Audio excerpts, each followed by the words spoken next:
We're live on DSTV on channel 361. It's 23rd of November 2017.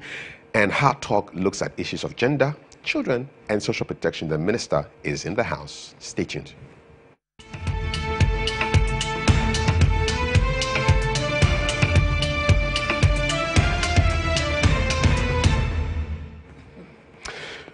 Otiko Afisa Jaba is the Honorable Minister for Gender, Children and Social Protection. She's live here with breakfast with us here at GH1 TV. Madam, good morning.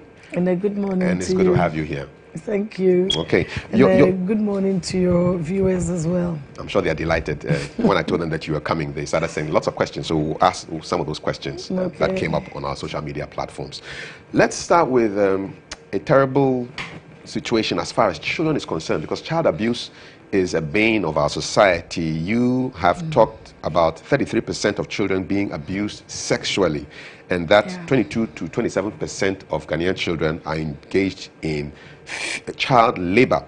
And you believe that the female child is suffering the brunt. It's even valued less than all the other children. You can almost sell children for the price of less than a goat or a sheep. Or a chicken.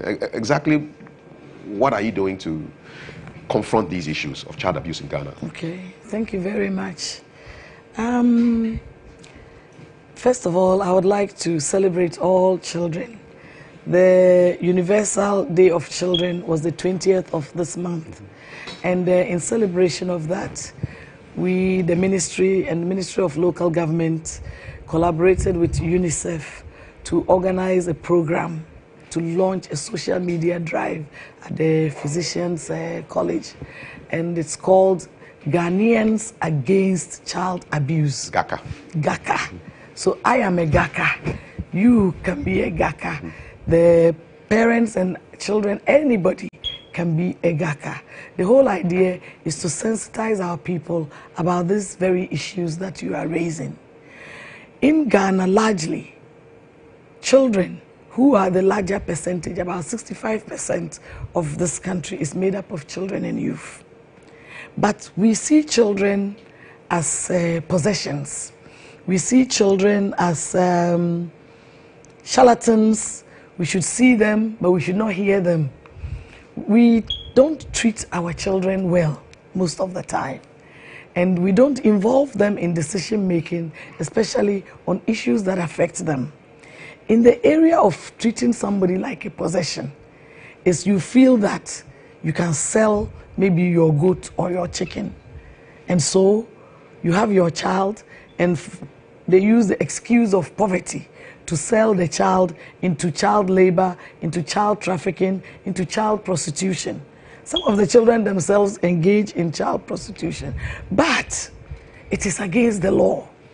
Anybody under the age of 18, under the Children's Act of Ghana, 560, 1998, is a child. And no child should be engaged in any form of work, especially during school going hours. And so, if you send your child off, we did a program on child trafficking in Senya Breku because it has a high prevalence.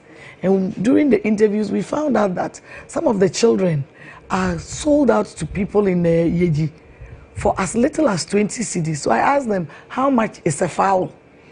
Some said 35. Bigger ones are 50. How much is a goat? They said 350. So I said, that means that the goat or the chicken is more expensive than your child. And what did they say? They kept quiet. It probably did not dawn on them. But when you do those analysis, you will see that you cannot equate the life of a human being to an animal. You're coming up against so many cultural barriers. I mean, we know that in Ghana, the practice is that if you don't have much in terms of money or resources, you send your children to go and stay with an uncle, and he lives there. They take care of the child. You're coming up against so many cultural practices. You're coming up against poverty. This fight is almost too much. No, it means that we are ready for change. Over the years, like I said, some people thought it was okay even to marry their children off. They still do. At the age of 12, you find a little girl being married off to some old man of 68. And so the ministry, part of your question was, what are we doing about it? the negative cultural and traditional practices that are harmful and hazardous to our children or to our people. We are organizing advocacy programs like the one that we did with UNICEF. We are engaged in reviewing the laws as well. We've already got several laws. The F-Cube, for instance, free compulsory universal basic education. And yet, the compulsory has become small because the enforcement is not there. So one, we are reviewing the laws with the key stakeholders, including the security agencies, the Attorney General's office, the MMDAs, the traditional rulers, all the various civil society, including the media, to ensure that we are able to bring the laws to our people. One thing that I found also is that most of our people in rural Ghana can't read in English.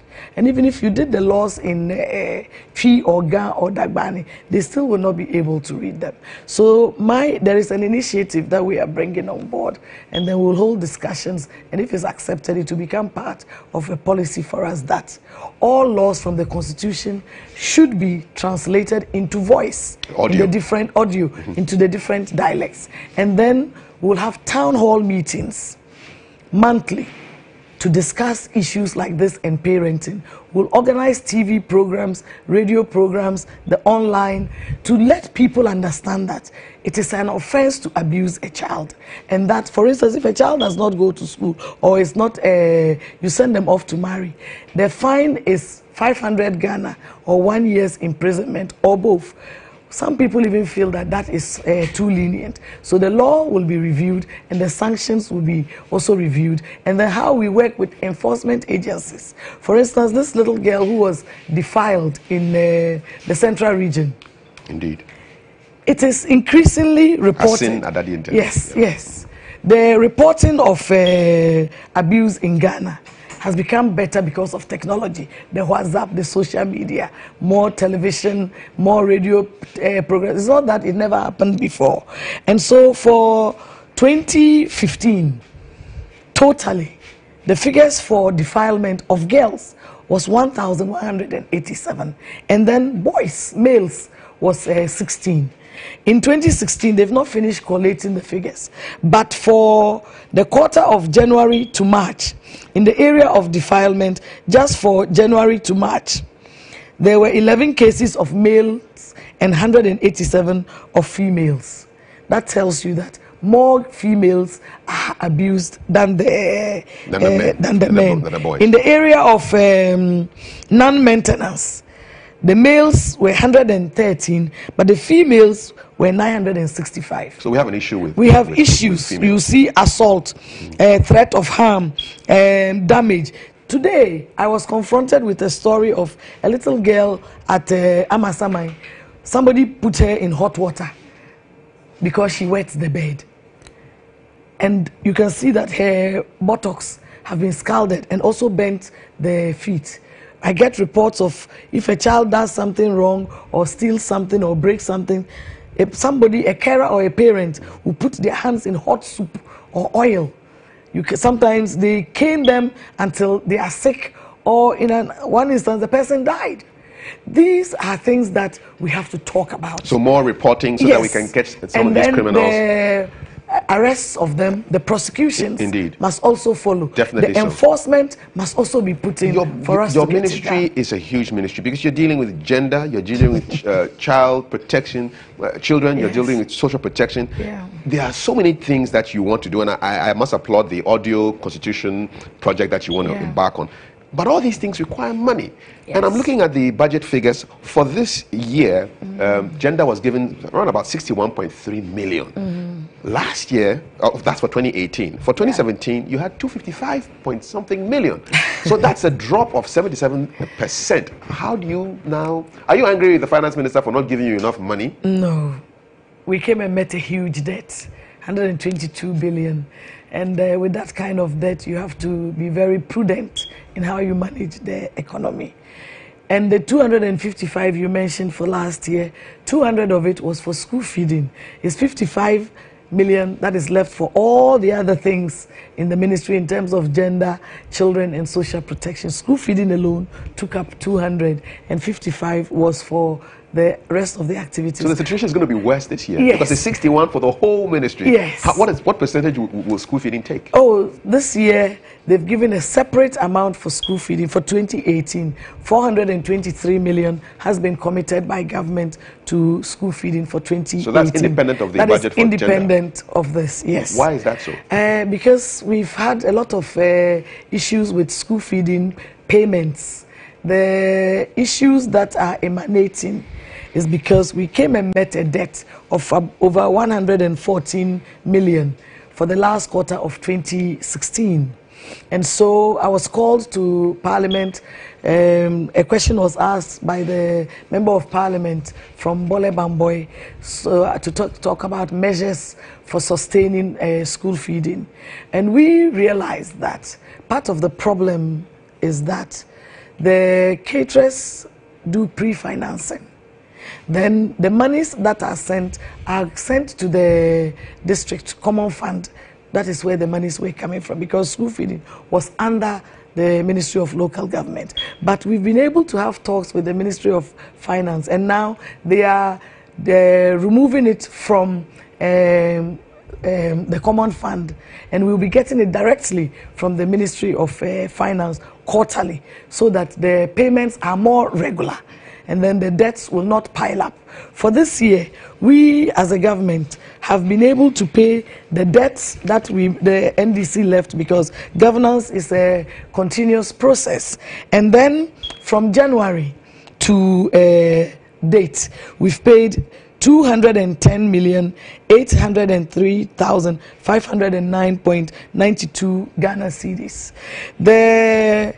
Some of the caterers who come to agitate and to demonstrate, we can appreciate that, yes, you've done a job and you should be paid. But why are you demonstrating when there was a debt of 144 and we have paid it, and we have been able to pay 210 million plus?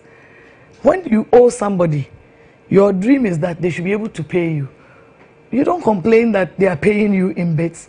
Ghana has difficulties because of the huge debt. Yeah, but you also say that yes, we didn't do the work in bits. We did the work in full, so pay us in full. But the conditions of school feeding is that it will be pre-paid, it will be pre-financed, and there is no contract statement that you'll be paid at this time or not at this time. Is this the best model for school feeding? In some countries, it's private-public. Oh, we will get there. For now, it's those are outsourced entirely. the solutions that I talked about. Mm-hmm. For now, it's important that the caterers understand that they signed a contract with us to pre-finance. We are looking for ways with Maslock, the Get Fund, and others to find a way of supporting the pre-finance for sustainability. I read the Dutch used to fund it, yeah, and then they pulled out, and now it is solely sponsored by the government of Ghana. Did we are managing it because I was reading a World Bank report which said for Ghana, 21% of the kids are covered by the school feeding. There are too many gaps, and the coverage could be better. Is that why the Dutch pulled out? I cannot speak to why they pulled out, but what it is that currently we are 36%. School feeding started in 2005, and it was they started with a model of one school per region. It's interesting, isn't it? And they've been scaling up gradually, and to date, as at for 2016, the pupils were 1.6 million plus, and there were over 5,000 caterers. With the scaling up, we are going by 30%. So as of 2016, the coverage was 36%. And we have added 30% this administration. And so the caterers will now be over 6,000, as well as the pupils. And then the cooks will increase the number of cooks. At that time, it was less than 16,000. We are now sending it up to 18,000 and above. Are we not going too fast, Madam Minister?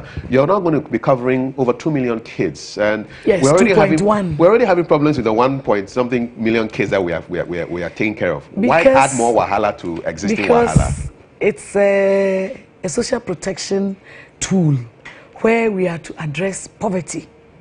It started from NEPAD. How can we reduce poverty? How can we reduce hunger in the farmer, in the children, in the women.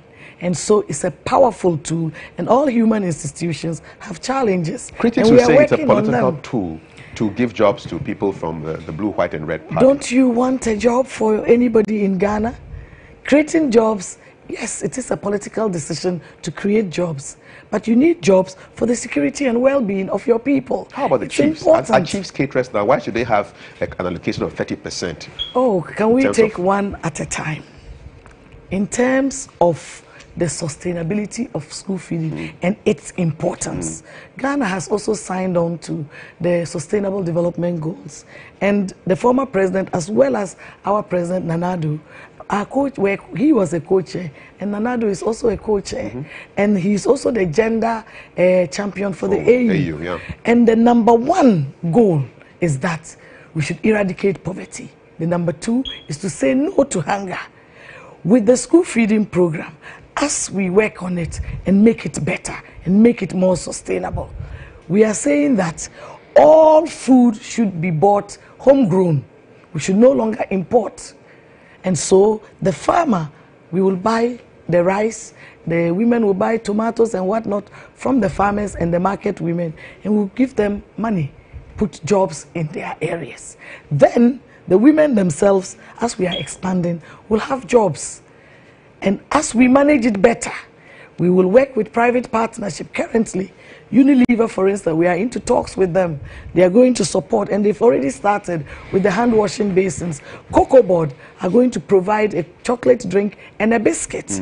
We are having meetings with AGI to be able to see how through private partnership we can make it better. We need to put in kitchens, we need to put in dining rooms, and ensure that the quality of the food, that it is nutritious, because the other objective for school feeding is to ensure that we have increase in enrollment, retention, and then the cognitive skills of children. In rural Ghana, Kafui, a lot of children don't go to school to learn to start with. They go to eat, and then they stay because some parents cannot afford for their children to have food. And so they take them to the farm or into all these other areas. So the objectives of school feeding, as it started and as it is now, are a very powerful tool for eradicating poverty, hunger, and for increasing enrollment and the cognitive skills of our children. We don't doubt the challenges are that we are burdened with debt. And so it used to be 80, when in 2010, it was 50 pesos per child, and then it went up to 80 pesos. It's just recently with interventions that and talks with Ministry of Finance, they've been able to increase it to 1 cedi. What can we feed a child with 1 cedi a day? So those are the challenges. But as we bring in private partnership, we'll be able to do things better. But look at where we came from, 50 pesos. And so you had issues of the quality of the food. Taking it to 1 cedi will make it better. And then we are fighting that for the next budget. We've told Ministry of Finance that we actually asked for 2 cedis. It's a gradual process. When you don't have too much money, you have to cut your coat according to size. Thank you. So it's important that all of us have a collective responsibility. The traditional rulers are part of who we are. Why 30%? Why 30%? The 30% doesn't all go to chiefs. It's for opinion leaders, stakeholders, even MPs. Might have people who would come to them that, oh, we would want to be part of the school feeding process. But that's a lot, isn't it? 30%? Please, what is 30%? When you are going to school, secondary school, the head teachers, the various schools, they have a percentage for protocol. There is no institution. And it breeds corruption, in public. Madam. It does not breed corruption. It breeds corruption. If you want it to breed corruption, the whole idea of these things is that there might be somebody who is left out. We believe that we should leave nobody out. The school feeding, when you look at the number of schools, currently we are moving it up to about 6,000. Look at the total population of Ghana. You are nowhere near even giving everybody. We are at a coverage of now 36%, and we are now increasing adding the 30. And so there is still a lot to be done.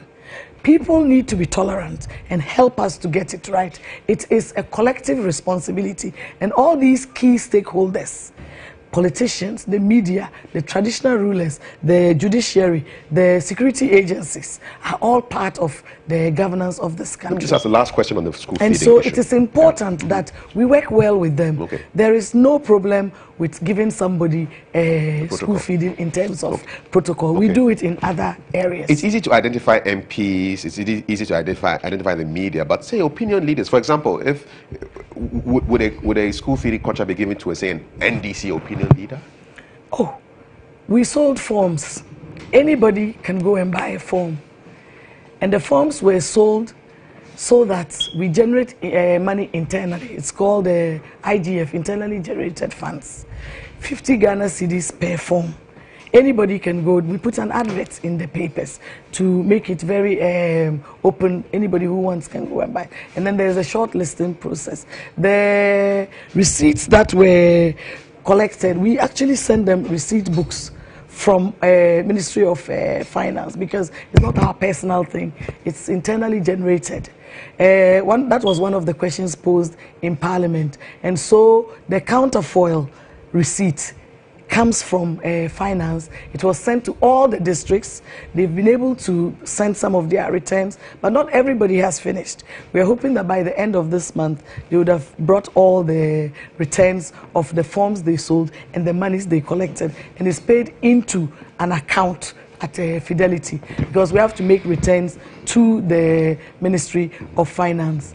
And so if you go and buy a form, it's like going for an interview. You can go for the interview, you can pass the interview or not. If you are selected by the criteria that they used, then you become a caterer. You go through a screening process in terms of health. They check for hepatitis B and other things to ensure that you are a healthy person, because you are going to be handling food. And they've done that. We are going to make sure that they do it every 6 months so that we check on their health and things like that. And so if you are, poverty has no color, whether you are NDC or CPP. In Ghana it has. No. Where we are looking at poverty, you have to deal. Look, this is governance. We are talking about Ghana 60 years on. Ghana has a record of 2.2 million extreme poor people. And so through the GNHR, we identify the households. Then through the LEAP, Ghana National Household Registry. Yes. Then through the LEAP, we go and administer a proxy means test questionnaire to ascertain the status of their poverty. And then a process goes through and they are verified, and then they are put on the LEAP if they are over 65 years old, or they are disabled who are not productive, or they are pregnant women who cannot work with children under 1 year, or orphans and vulnerable children. So the issues of poverty, if I take you off, who am I going to put on? Then it means that we will not meet the sustainable development goals.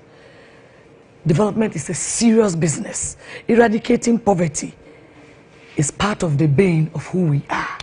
Ghana is a blessed country. We want people to feel good about being Ghanaians. We want them to feel prosperous. We want the national resources to be sent everywhere. Yes, we have challenges, but I want the people of Ghana to have confidence in the administration of Nana Addo Dankwa Akufo-Addo, and to take the opportunity of the free SHS to ensure that from kindergarten up to SHS, every child of school-going age is in school. And parents must see this as the breakthrough from poverty, so that they must also focus on parenting. We're going to talk about parenting right now, but just a last question on school feeding.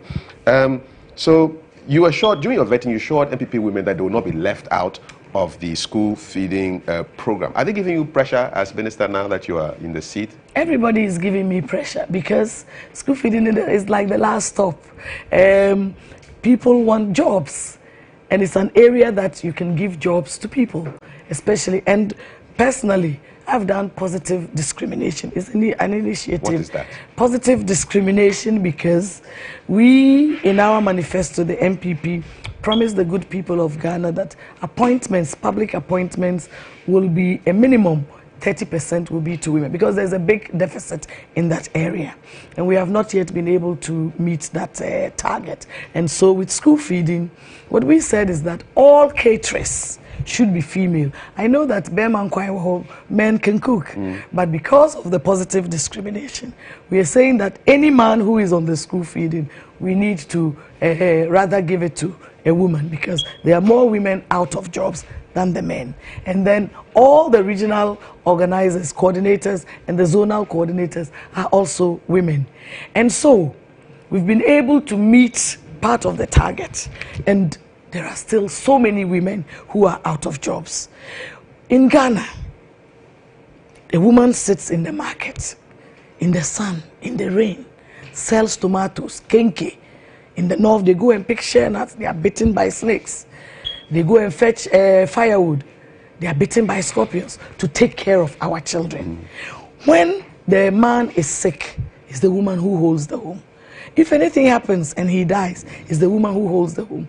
When the man's salary or whatever income he's bringing in is not enough, it's the woman who supports. And because development is a partnership, we want to build the economic empowerment of women so that with men we can work in partnership to hold the home, the region, and the nation. So it is very important that the people of Ghana understand the power of this tool called school feeding and the pro-poor policies like the LEAP and the free SHS. Let's talk about men school now. School feeding has come to stay. Let's talk about and men in spite of the challenges, we are working with all these development partners and the private partnership program and all the other stakeholders that I have mentioned to ensure that we make it better.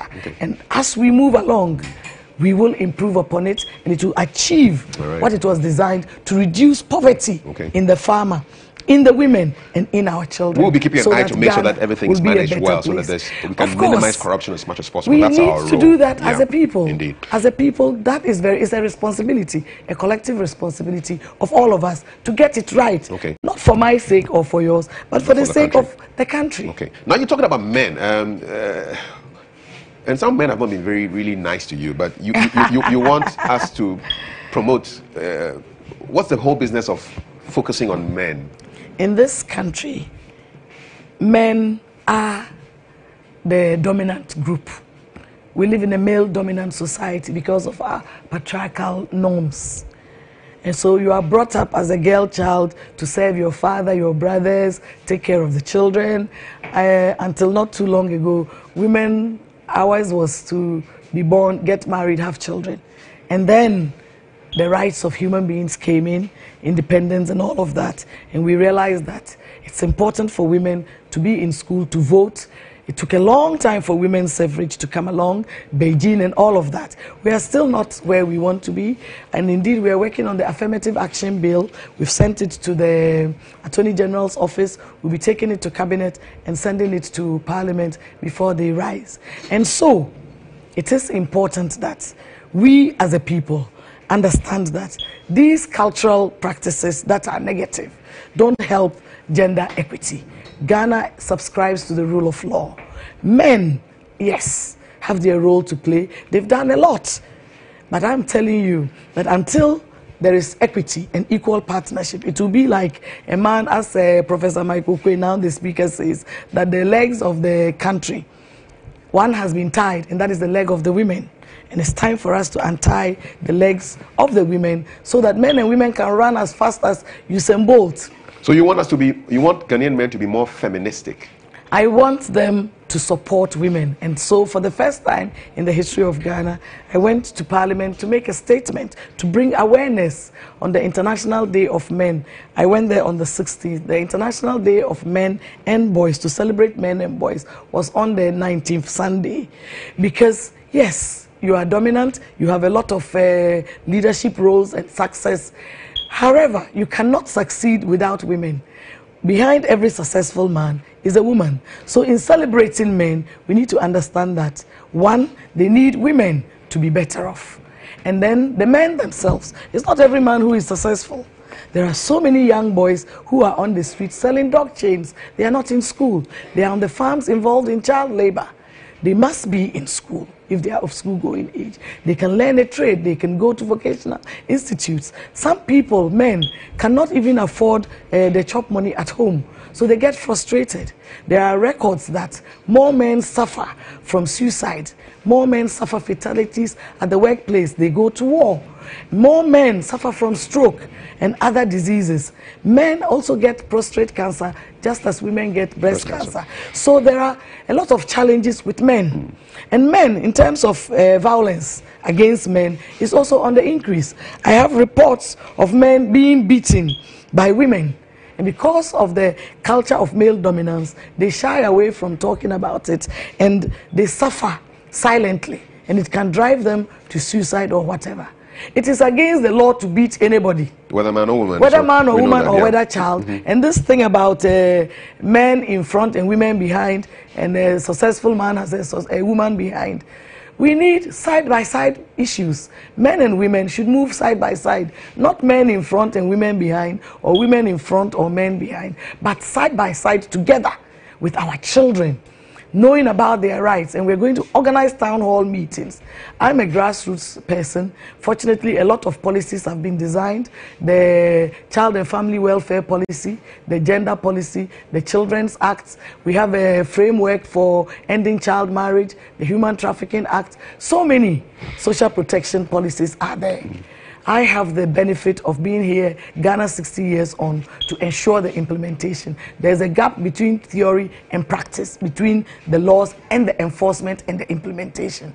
So we are going to work, and it's not possible for only the Ministry of Gender to get this done. So it's multi-sectoral. So it's multi-sectorial. We've started a sectorial ministerial meeting concerning human trafficking. The ministry has a mandate to lead and coordinate on all issues concerning social protection. So we're going to have a sectorial meeting with all the other ministers as well, to look at social protection and how each ministry can get involved. And I also want to bring in this, that we have proposed to the Ministry of Finance that we need gender responsive budgeting, so that every ministry will budget for gender issues and take gender and make it a forefront issue, so that we can work together. But we need an understanding from our people and an ownership. That is why the talking will go on. And please, parents, don't be shy of talking. The culture of silence is over. You want us parents to talk to our children about sex? About everything, not just about sex. I want to focus on sex. Why should I talk to my 7-year-old about a man and woman sleeping together and making babies? It's not about sleeping together. It's about their sexual reproductive health. Children must know about their bodies. And they must know that as you are growing up, the body will change. Even having menstruation is frightening for a girl child. And it's important that mothers should explain that as you are growing, these days, because of better eating habits, girls as young as 7 or 9 are beginning to have their menses. How do they go about it? Because of our culture, invariably, nobody tells them, and then it occurs when she's in school or somewhere, and the friends laugh at her, and it scars her for life. But the time has come for us to talk to our children about this. The other part of it is that all these issues of defilement, incest, and all the other things that go with it, they happen by trust. The perpetrators are either friends or family members. So it's important to teach children about safe touching and unsafe touching. A mother can hug her child, or a father, and you can sit on your parents' laps. But they might think that it's okay for a family friend to touch their private parts. But it is not okay, because you are abusing them. That is sexual abuse. If an uncle or any parent or a friend, anybody, touches a child, their private parts, it's an abuse of that child. The child doesn't know that it is wrong. Who will tell that child? It's the parents. So more openness is required. There's a need for that. So that we can talk more about issues like this. And then, even when they are growing up, it's important to tell them. Sometimes, when a girl, her breasts are too small, they complain. Or if they are too big, they complain. And people laugh at them, or their hair or something. Children need to have confidence about them. So more dialogue. So what I want to say is that we need to have this talk at home. and in the schools. I know they're doing sex education in schools already. Yes, it must be intensified, okay. so that it also will help children to know about teenage pregnancy and all of that, because some children practice it. And the other thing that I want to say, parents must tell their children that it is wrong for anybody to touch them, and that if anybody touches them, they must report it. Because some people tell them that, oh, if you tell anybody, you will die. And they are giving you toffee and things like that, bribing you that. But you have to inform your parents or social welfare workers so that we can help you. It can scar a child's mind for life, and that cannot be acceptable. We condemn it emphatically, and we are going to work seriously on these town hall meetings to talk about parenting. And there's a new initiative we'll be bringing in this December. We are launching a call center, a single entry call center with toll-free lines at the ministry. Do you have the number already? No, the numbers have been gotten from the telecoms, and I cannot we will launch it in December, and people will know, so that you can call and have rapid response, and we'll organize the case management with the social welfare better, so that, like child marriage, somebody called me, I was outside Ghana, I called the officers in charge, they went there and they stopped it. Even with trafficking, I get calls like that, and then we intervene. So this number will take care of all So these this number issues. will take care of it, okay. And then we also want to include a unit at the ministry for family values and the promotion, family values and the promotion of parenting and family values. We're almost out of time. I just want to ask just two questions. First of all, on the 25th, which is Saturday, November. It's going to be the International Day to mark to mark abuse. Abuse against women, looking at issues of abuse against women. What would you want to say as the head of the gender? My ministry is collaborating with development partners, especially UNICEF, not only children. It's 16 days of activism against gender-based violence. That means men against women, women against men, children, and all of that. And the program is starting even from this weekend. We're having a stakeholders meeting to talk about it. And then we'll do a march, as well as the International Men's Day. We're going to be playing football. We are launching the He for She in December campaign. So a lot of things are happening to educate the minds and sensitize our people. And so on the 25th, we'll be doing a program in the Central Region where this issue occurred, about the defilement, to bring more awareness that Ghana will stop child abuse and any other form of abuse against any citizen of Ghana. I am a Ghanaian against child abuse and any other form of abuse, and we have to send that message to all Ghanaians that Ghana 60 years on cannot afford any form of abuse against any of our children. We are a blessed country, and our children, our men and women, are today's generation and tomorrow's. And if we don't protect them, then we would have failed our ancestors who fought so hard for us to be here. So I wish all of us a very, very blessed Ghana against child abuse and any form of abuse. And to the men, again, I wish you a happy celebration. All men, all women should happy women and girls, and all men should happy men and girls. Not in a negative way, but in terms of well-being, in terms of development, in terms of building the capacity of the person, not in terms of rape or sexual abuse. That is not happiness. It is haram, and it is against the law. Thank you very much. Quick question on the kids on the streets. A lot of foreign kids, and now some Ghanaian kids at traffic lights. And a lot of people are asking that question. What is the gender ministry doing about these kids? You know how we ask questions in Ghana? Oh, of course. Yeah. I'm very happy about the questions. It means we are ready for change. We started a program before I came. They did a pilot, getting the children off the streets in Ashama back to school. But we have, under my initiative, extended it, and we're going to launch it as well. It's called Operation Get Off the Street. Not only children from outside of Ghana, but any child of school-going age who is on the street. We have 4 categories of people on the street, actually 5.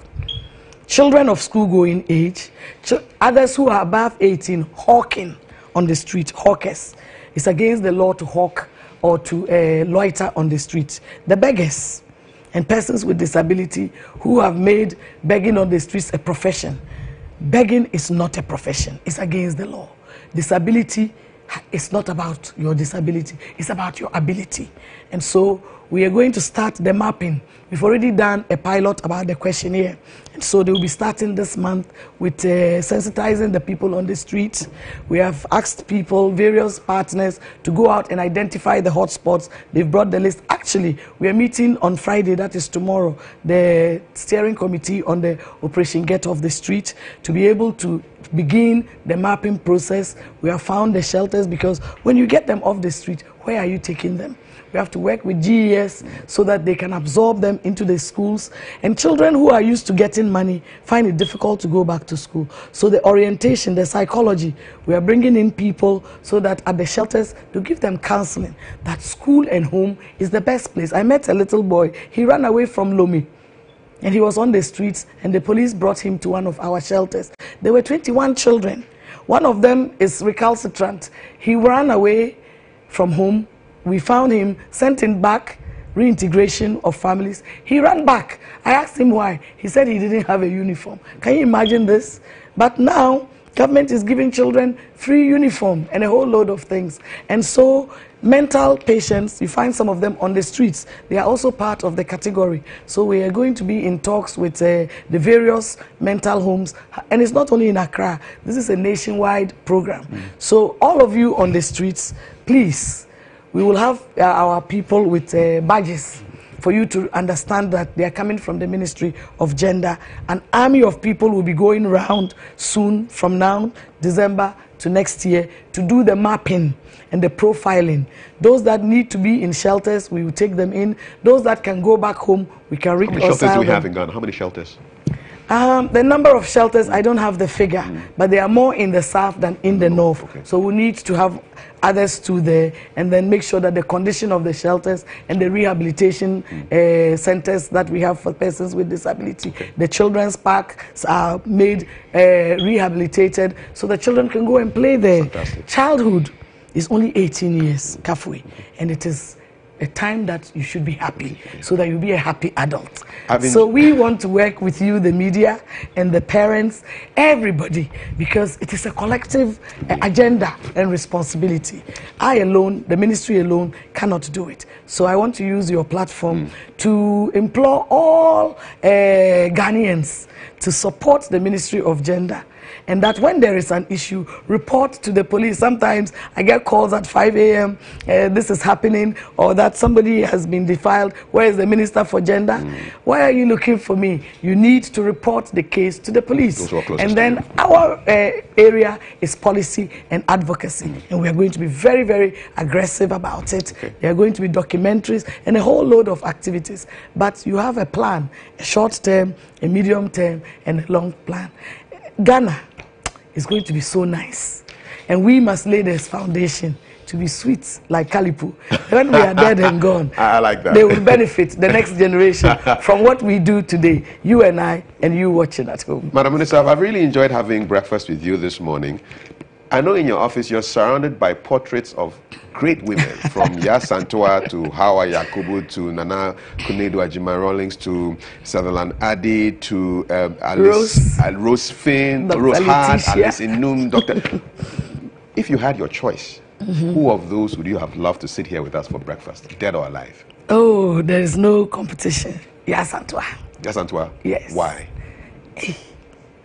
She led the fight of liberating women. Even men ran away and left their shoes. That is who the new Ghanaian woman should be.